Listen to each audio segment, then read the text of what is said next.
Good afternoon mga ka-study buddy. Sa bidyong ito, pag-aaralan natin ang equipment replacement model or keep or replace. Ang keep or replace is under ng dynamic programming. Okay? Kung tayo ay may machine, okay, so the more na ang ating machine ay nagkakaroon ng age or nag-i-stay ng matagal, okay, the more na ang kanyang maintenance ay tumataas din. So, directly proportional.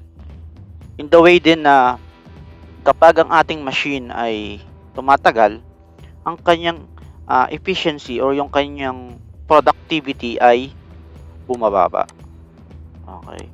Kung saan ang equipment replacement model ay makakatulong, especially for our decision kung saan kailan ba tayo bibili or kailan ba natin papalitan yung machine na yon or hanggang kailan natin ito i-keep na kino-consider natin yung cost sa pagme-maintain. Okay, para ma-determine natin yung most economical age of a machine once na na-reach niya yung kanyang age. Okay? So ito yung ating sample for equipment replacement model. So, a company needs to determine the optimal replacement policy for a current 3-year-old machine over the next 4 years. A 6-year-old machine must be replaced. The cost of a new machine is $100,000. The following table gives the data of the problem. Okay? So, ito yung magiging age ng machine. Okay? Then, respectively, corresponding revenue niya. So, for the age of 0, so, ang ma-generate niyang revenue, dahil nga efficient pa siya, mataas pa yung kanyang productivity is $20,000. The more na nagkakaroon siya ng age, so nagdi-decrease ang kanyang revenue. Okay? So, same with operating cost. The more na nag-i-increase yung kanyang age is nag-i-increase din yung operating cost.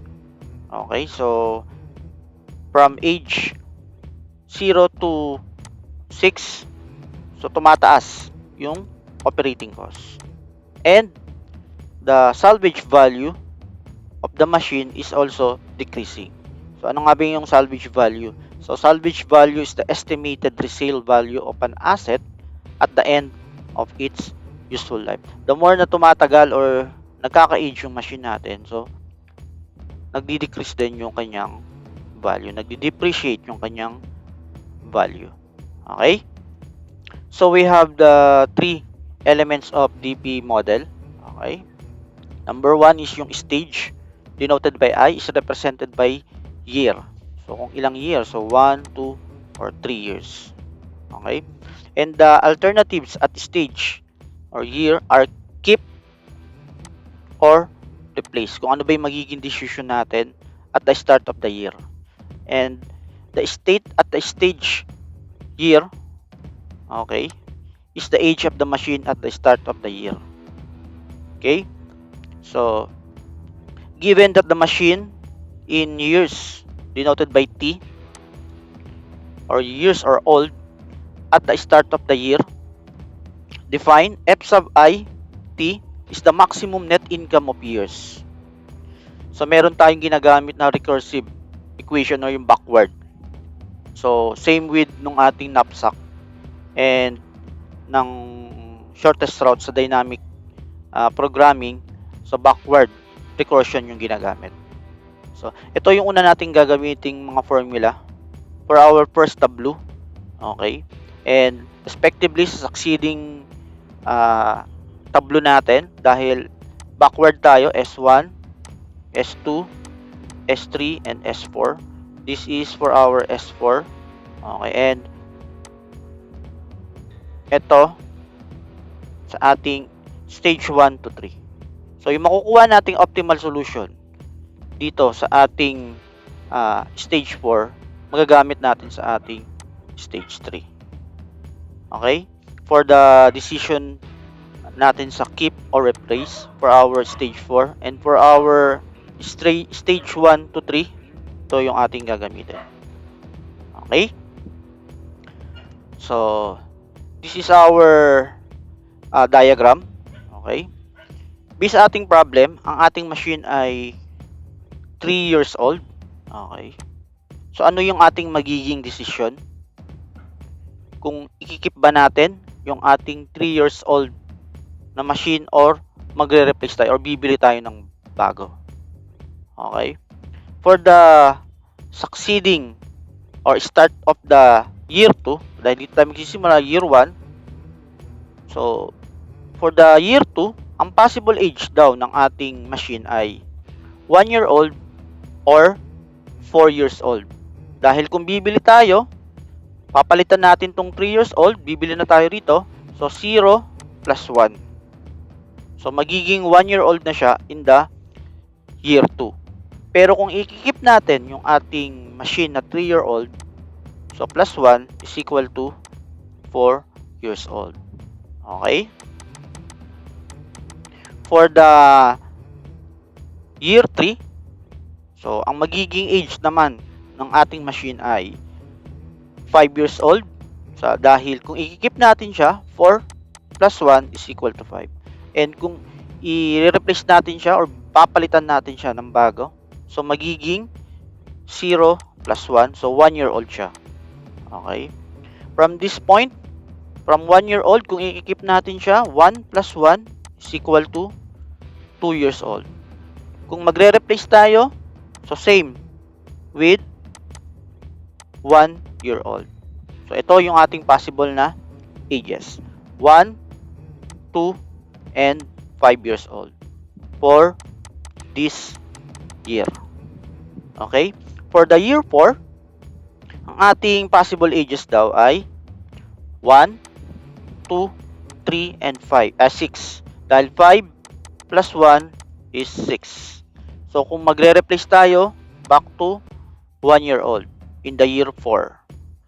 Okay? Kung i-keep natin at the age of 2, so 2 plus 1, so 3 years old yung ating machine.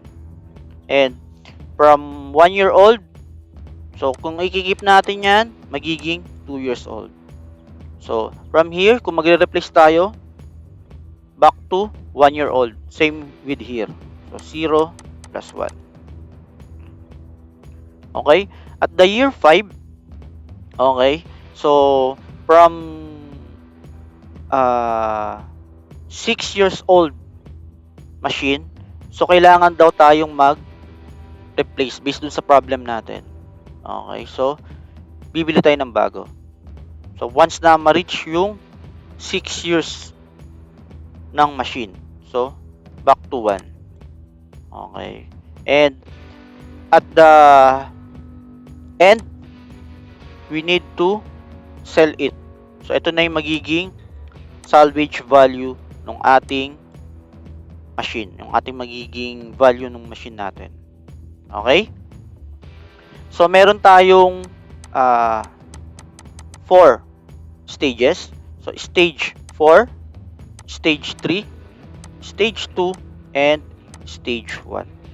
So, backward recursion tayo. So, magsisimula tayo sa stage 4. So, paatras.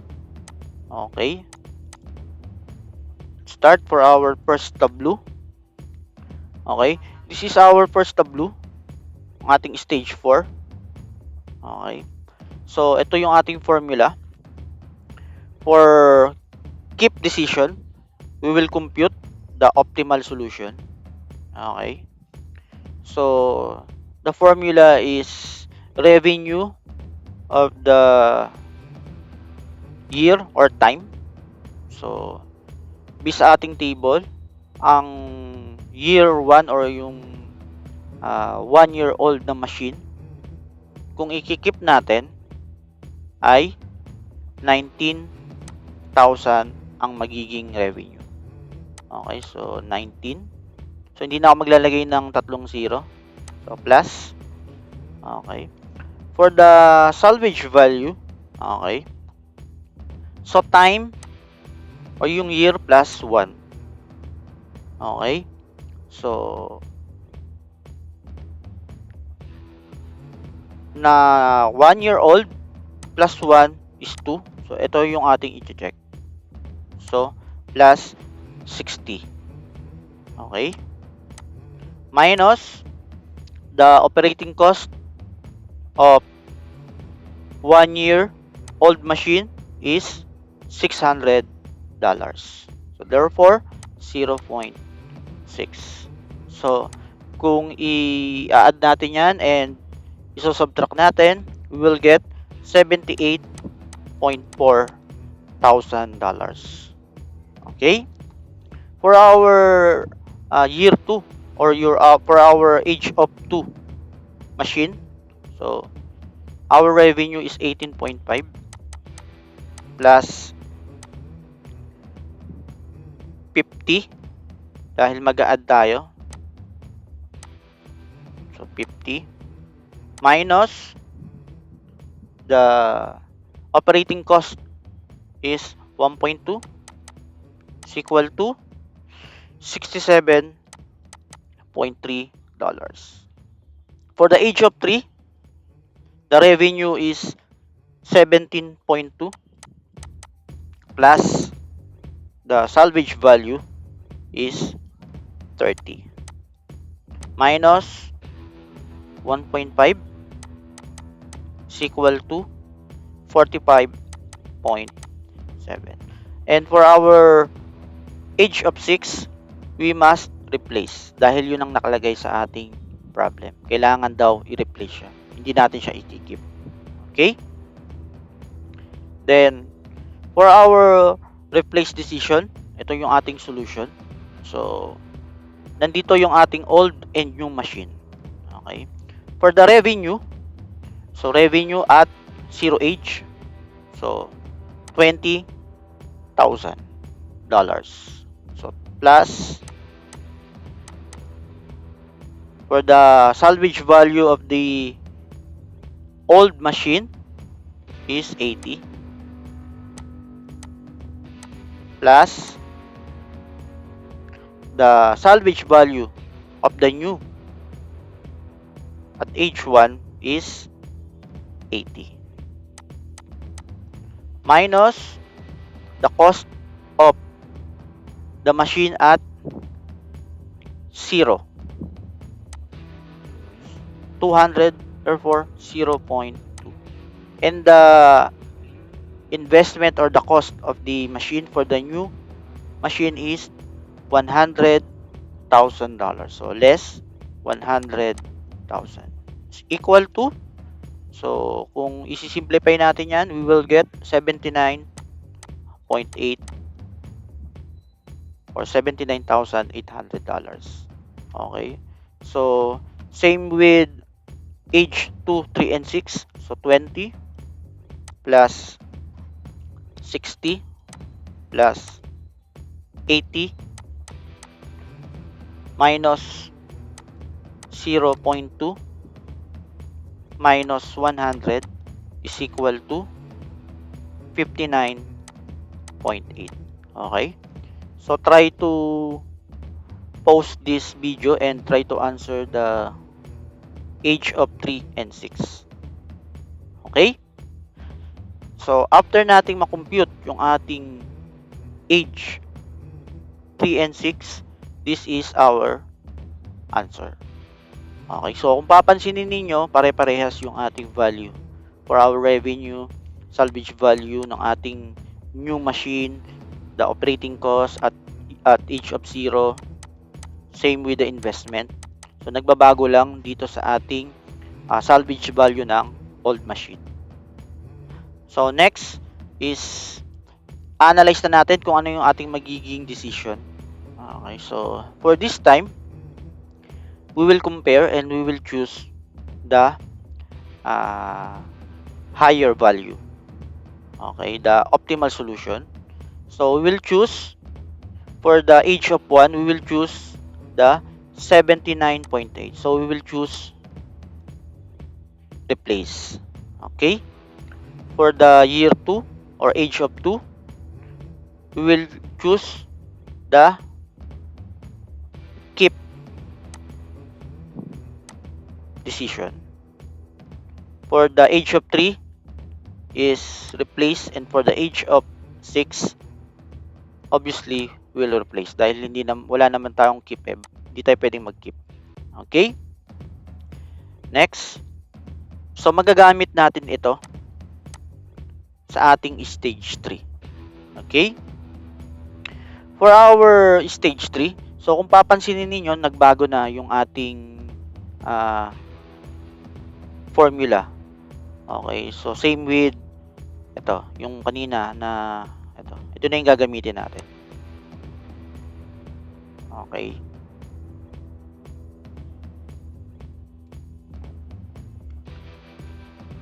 So ayan.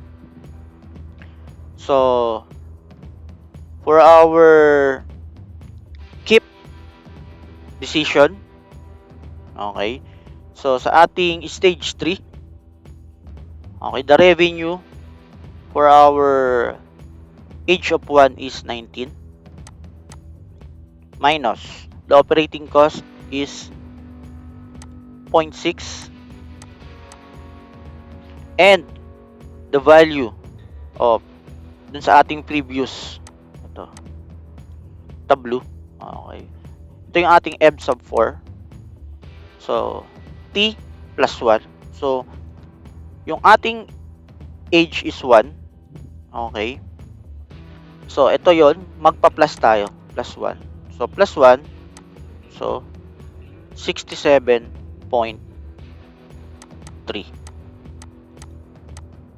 Okay. So, kung i-simplify natin yung operation, so we will get 85.7. Okay? So, try to answer the age of 2 and 5 for the keep decision. Okay?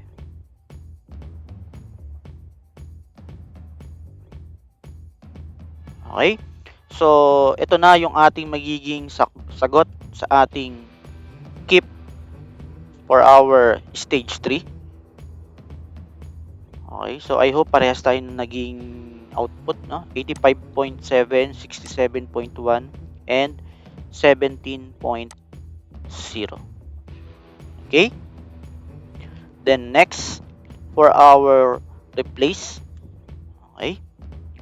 So, yung ating replace, so ito na yung ating magiging formula. So, hindi na siya same dun sa ating stage 4. Okay, so nawala yung new na column dito, no? May new column dito para sa salvage value ng new machine. Okay?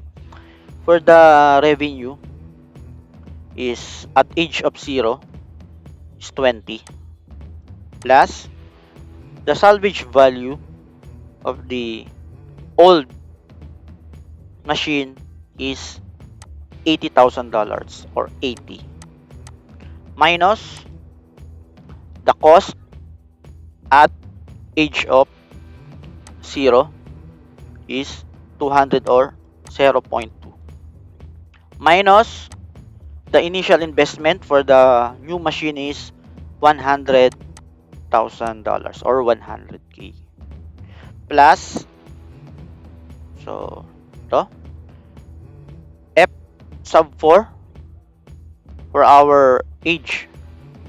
Kung kanina sa ating keep nag T plus 1 tayo. Dito, okay, so 79.8 or 79,800. So, kung isi-simplify natin ang ating operation, ang magiging sagot natin ay 79.6. Okay? So, again, so post nyo ang video ito para sagutan ninyo ang stage 3, age of 2 and 5. Okay? So, after ninyong masagutan, so try natin compare. So, ito yung ating magiging output for the stage 3, age of 2. 59.6, and for the age of 5 is 9.6. Okay. So same pa rin. So pare-parehas lang yung revenue, operating cost, investment, and yung F sub 4 times 1 o yung ating age at age 1. So nagbabago lang yung salvage value ng ating old machine. Okay?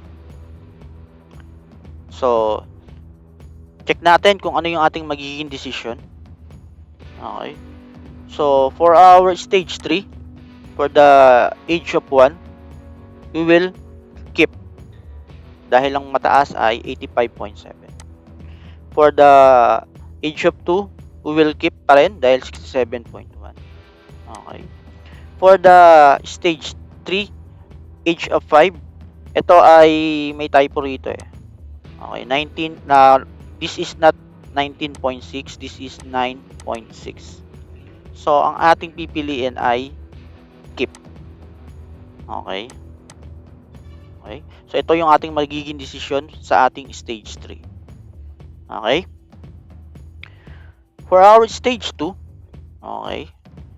So yung ating magiging revenue for our keep decision at the age of 1 is 19 minus the operating cost 600 or 0.6 plus okay, yung ating previous na tableau, yung F sub 3 natin. Okay, this is 9.6 and this is keep. Okay. So plus 1. So 67.1. Ito yung ating pipiliin dahil T plus 1 67.1 is equal to 85.5. Okay. Try to pause again to answer the age of 4 at stage 2. Okay? So, ito na yung ating magiging sagot for the stage 2 at age of 4 is 30.8. Okay? Then, for our replace decision, okay? So, same nung ating process for our stage 3. Okay? Our revenue at the age of 0 is 20 plus the old salvage value of the age at the age of 1 is 80 or 80,000 minus the operating cost at age of 0 is 200 or 0.2 minus the initial investment or our investment for the new machine is 100,000. Okay? Plus. Okay? So F sub 3 1 is 85.7. Okay? So if we will compute this, ang lalabas dito ay 85.5. Okay? Again, try to pause and answer the stage 2 at age of 4. Kung parehas yung ating magiging sagot. Okay? Then, ito yung ito na yung magiging sagot natin for the age of 4 sa ating stage 2. So, 35.5.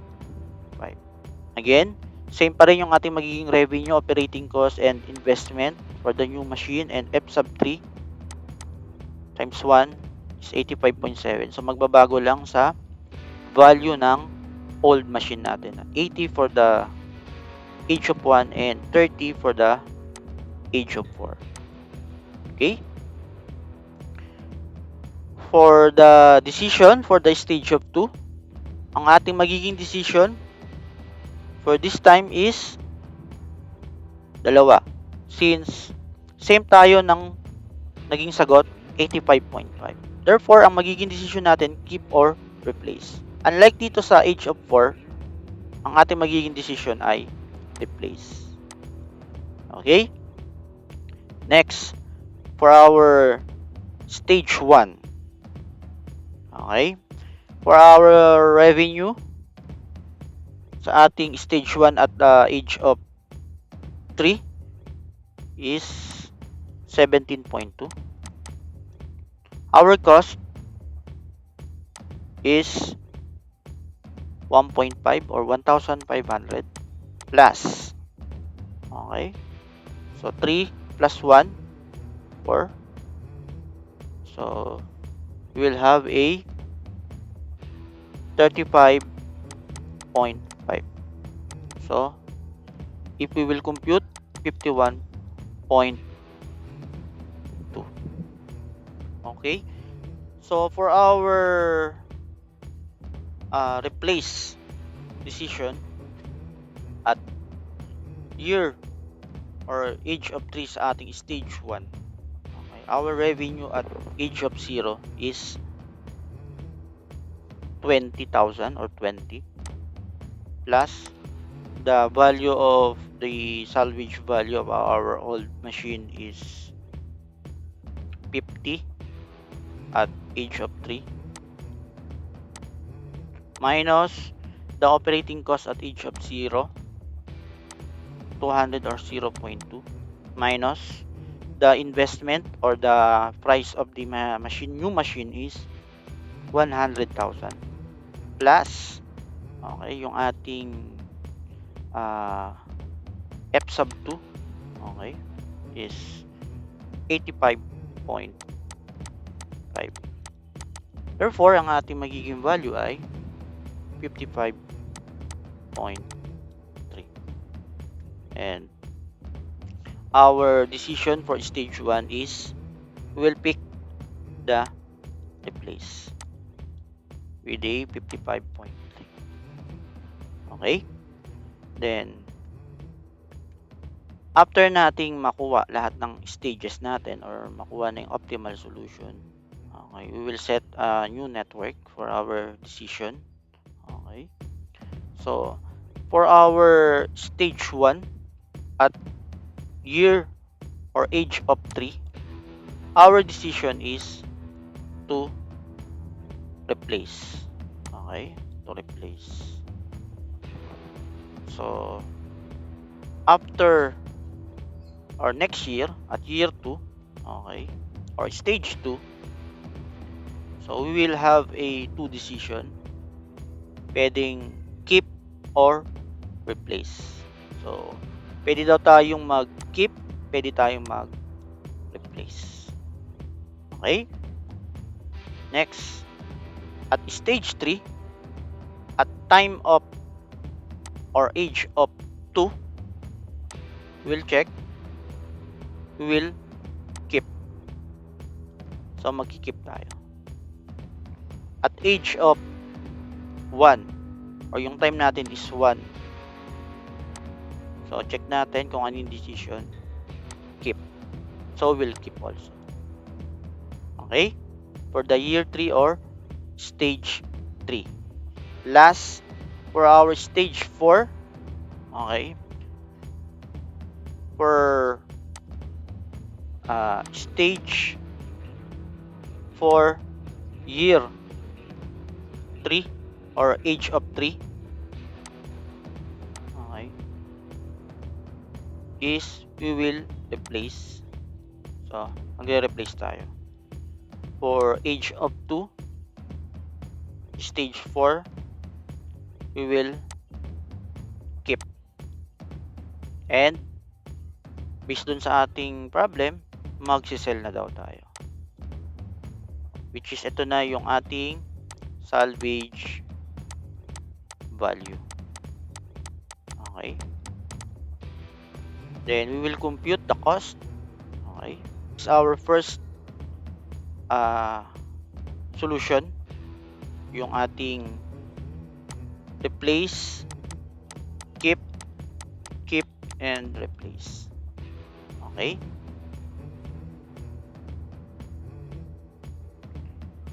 So, yung ating revenue at the first year is 20,000.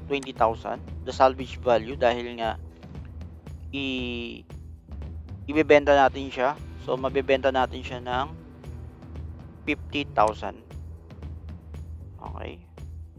And the operating cost, dahil nga bago, 200. And the cost of the new machine is 100,000. So, we'll get negative 30,200. In the second year, ang ating decision is we will keep our machine. So, ang ating magiging revenue for the second year is 19,000. So, 19,000 plus, dahil kinip natin siya, 0 yung ating magiging salvage value. The operating cost is 600. Okay? Minus, dahil hindi tayo bumili, so hindi tayo naglabas ng pera or hindi tayo bumili ng new machine dahil kinip natin siya. So, yung ating magiging cost is 18,400. For the third year, our decision is we will keep the machine. The revenue for the second year is 18,500. And the salvage value, 0. The operating cost, 1,200. 0 yung cost ng new machine dahil hindi naman tayo bumili dahil nag-keep lang tayo. And with a total of 17,300. For the fourth year, ang ating decision is magre-replace tayo. Okay, the revenue for the new machine is 20,000. The salvage value, okay, so ito yung dalawa, yung magiging salvage value natin. Ito yung sa new machine and ito yung sa old machine. Okay. Dahil nga kinip natin from second year, so ibebenta natin yung machine na yun. So ang value niya ay 50,000. So ito yun. Dahil magiging ano na siya 3 years old na siya.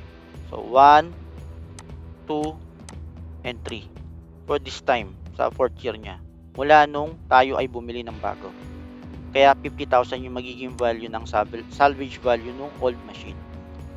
Pero kapag bumili tayo, dahil nag-replace tayo ng bagong machine, once na yon ay dinispose natin, ang magiging value niya ay 80,000 for the next year. Okay? Then, ang kanyang operating cost is 200. Okay?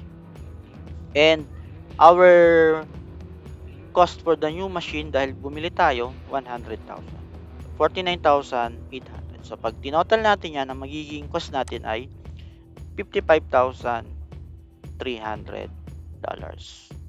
Okay. We will try our alternative solution. Okay. So, ito naman yung ating sa baba. Ito. So, yung replace, keep, and keep. Okay. So, for the first year, yung una nating decision is to replace. So, will have a revenue of 20,000. The salvage value is 50,000. The operating cost is 200. The cost of the new machine is 100,000. We will get negative 30,200. For the second year, okay, we will have a revenue of 20,000 dahil bumili ulit tayo ng bago. Okay. Ang magiging salvage value niya is, dahil ibebenta natin yung old machine natin, dahil ito ay 1 year old na yan, lilipas yung isang taon, magiging 80,000 yung magiging salvage value nung ating old machine. Dahil ibebenta natin Okay. Minus the operating cost, 200. Dahil bumili tayo ng bago, so naglabas ng 100K. Okay. So, with a total of negative $200. Okay? So, for the third year, our decision is we will keep the machine. So, ang kanyang revenue ay magiging 19,000 dahil lilipas ang isang taon. Okay. Plus, salvage value dahil kinip natin 0. minus, okay, operating cost is 600 dahil hindi tayo bumili ng bagong machine, 0, with a 18,400. For the 4th year, okay, so ang kanyang revenue ay 18.5 or 18,500. Okay. Salvage value niya is 50. Okay, dahil lilipas yung panahon plus dahil in next year ibebenta na siya. Okay? Kaya magiging $50,000 yung magiging salvage value. And the unit cost is 1,200 for the second year or for the age of 2. Okay? And yung magiging sagot natin ay 67,300. So kung i-add natin yan, so we will get 55,300. Same nung ating unang solution na 55,300. Okay? So that's all for our topic sa ating equipment replacement model or keep or replace. Thank you.